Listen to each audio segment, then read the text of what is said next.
AFC Darwin are a non-profit organisation. That's different because whereas other local clubs are unincorporated organisations, there are other legal structures such as companies limited by guarantee, companies limited by shares, or a community amateur sports club. AFC Darwin are run by individuals who go by the club or who are willing and have to respect the club rules and the legal rules.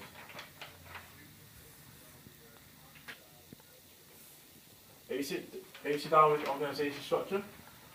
The club director directs club meetings and keeps close communication with all members of the club.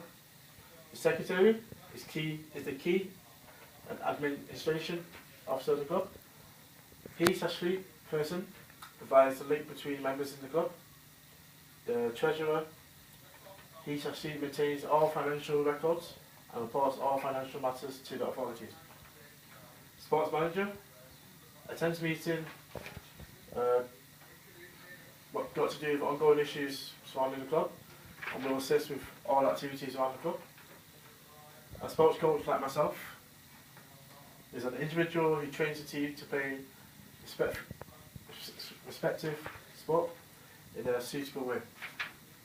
A welfare officer is clear about responsibilities when running activities for young people or children, and it helps people in the club understand their duty and care towards children and young people.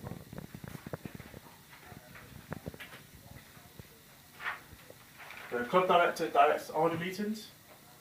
AFC Darwin would have 2 separate meetings where the club director would just meet with the managers, coaches from the first team, development team, youth team, under 16 boys, under 15 boys, under 14 boys, under 13 clutch, under 13 tigers, under 10 boys, under 15 girls, under 13 girls, and under 12 girls. And we also have meetings with the management committee, the commercial manager and welfare officer, the recruitment and development coordinator, the treasurer, the funding officer, the head groundsman, the media promotion, media graphic designer, the head of girls section, the junior coordinator and the head of boys section.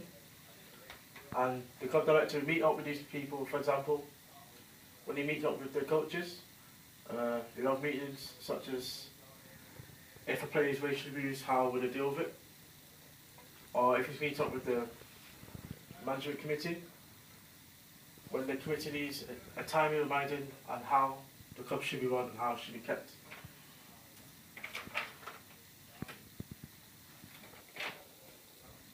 AFC Darwin are like most clubs around Preston, most local clubs around Preston, as they are always in need or happily welcome volunteers to the club. At AFC Darwin you can apply via the volunteer committee group at Darwin.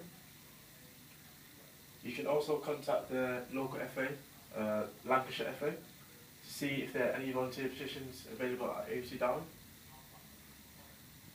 AFC Darwin are mostly run by volunteers anyway, so AFC Darwin can go into schools, colleges or universities to tell them about available positions for students who would like to gain more experience in coaching, or maybe through emails or telephone calls they contact schools, colleges and university and tell them to promote the fact that they would like students to know about great opportunities at Darwin.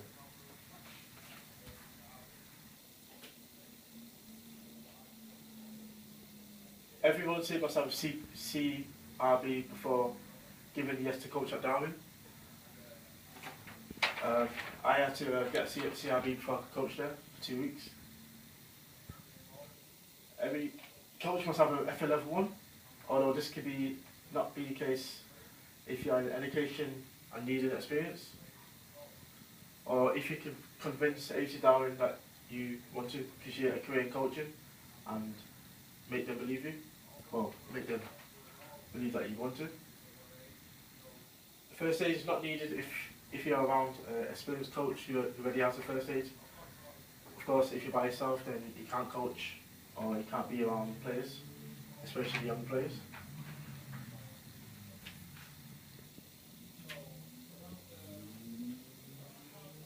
My experiences whilst coaching, I did my FA level 1 in college, like I mentioned 2-3 years ago.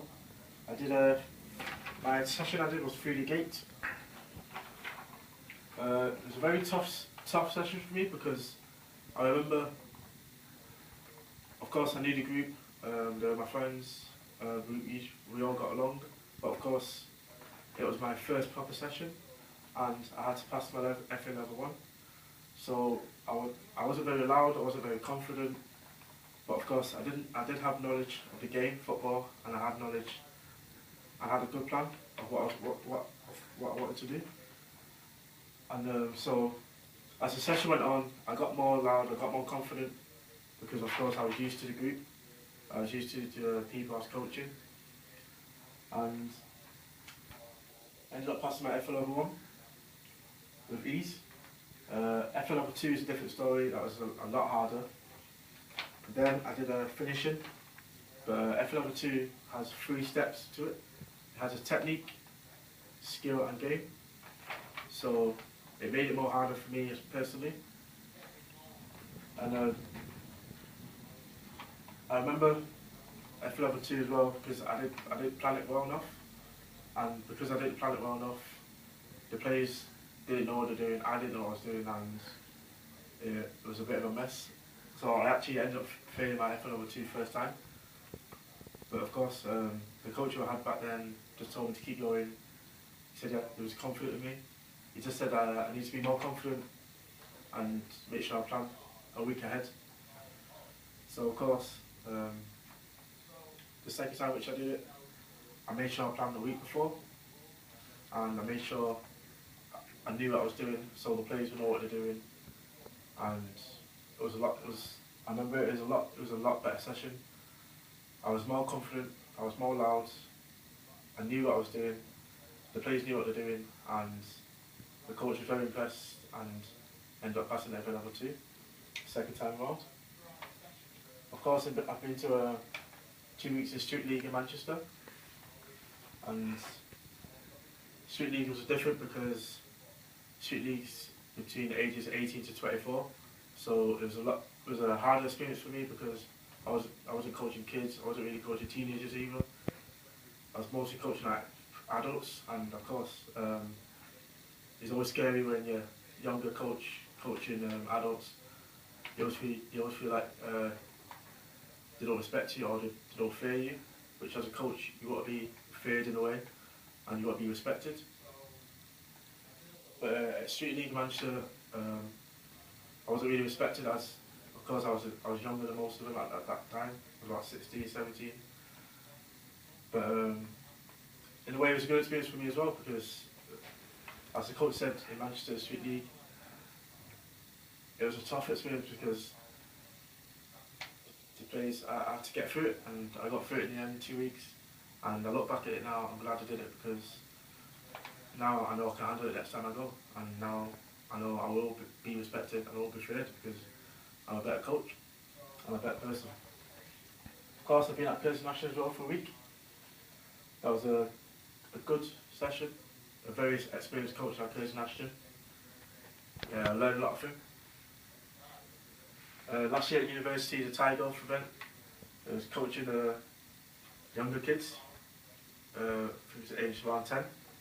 Of course that was different for me because I'm normally coaching football, and when I was told I'd be coaching golf I was like, I don't really know, but of course it was a good experience, it was fun, the kids enjoyed it, and I enjoyed it myself. And sometimes in volunteering, you need to try something new. Sometimes in sport coaching, you need to try something new. Like, I can't just do football coaching all the time. Of course, my previous sessions for Darwin, I remember at Darwin,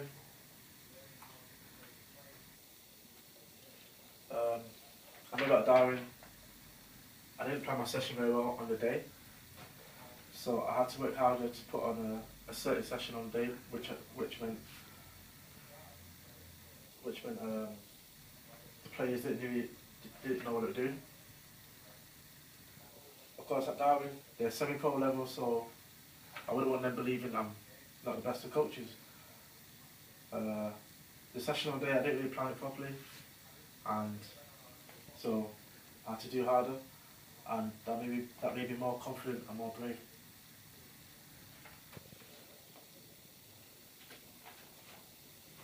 The benefits from volunteering: confidence.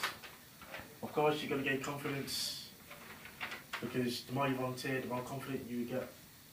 Especially if you're around the same group of people that I was in college, doing my ECHA level 1 and 2.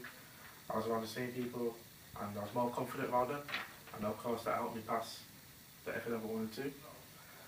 As Fiona C. Chambers says, in performing their voluntary role, they aspire to display confidence and confidence. Those who do will have more reason to continue volunteering than those with no confidence or under stress. So what she's saying there is that if you're not under stress and you're confident, of course you can do better than people who are not confident. And the reason you're confident and not under stress is because you're volunteering, and that's why you're able to continue volunteering. Of course you gain more experience. Volunteering gives you more experience as a coach because the more you volunteer, the more experience you get. You have different experiences, doing different stuff, and that will help you as a coach. Self-esteem. For the majority of people, giving to others makes them feel good about themselves. Because volunteering allows us the opportunity to help others. Presenting.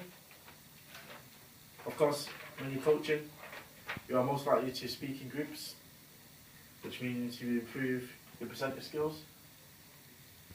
And of course, if you're in groups, then you're probably going to be nervous, but the more you do it in volunteering, the more confident you're going to get. Knowledge. Volunteering will give you more knowledge. Obviously, because the more you volunteer, the more knowledge you'll get about, not just about yourself, but about coaching as well. Social benefits. Volunteering will give the opportunity to meet others and create a circle of friendship. So the more you volunteer, the amount of different people you're going to meet.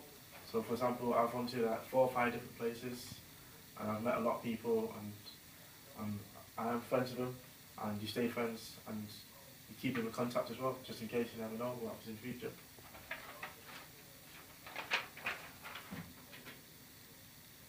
There are lots of gains from volunteering. For example, part-time job. So if a volunteer coach likes you and he really likes you, then you end up getting a part-time job and you end up getting paid for it.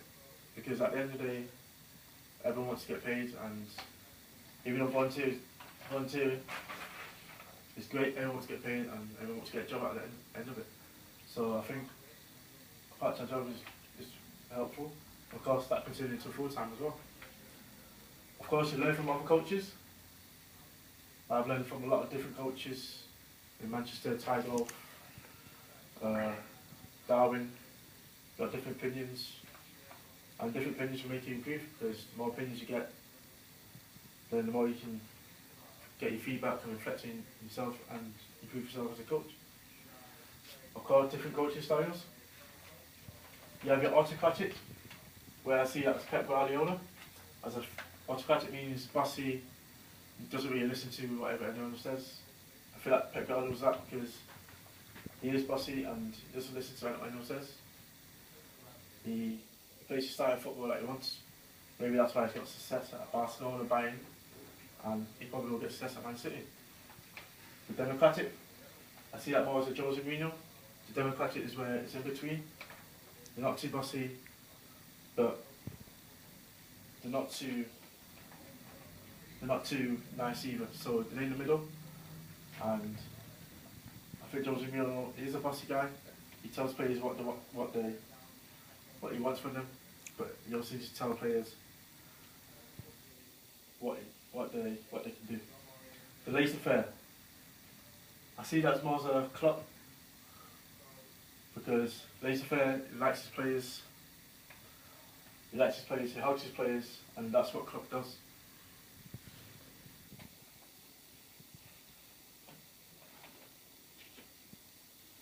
my future plans will be to coach a local club in 2 years, or maybe AFC Darwin, AFC Flyers, wherever in Preston or in Manchester.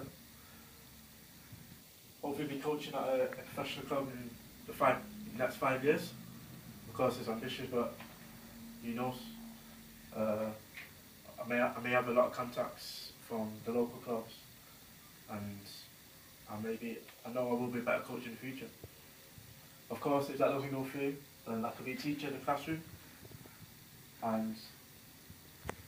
or even a PE teacher. I'll be doing both classroom and practical.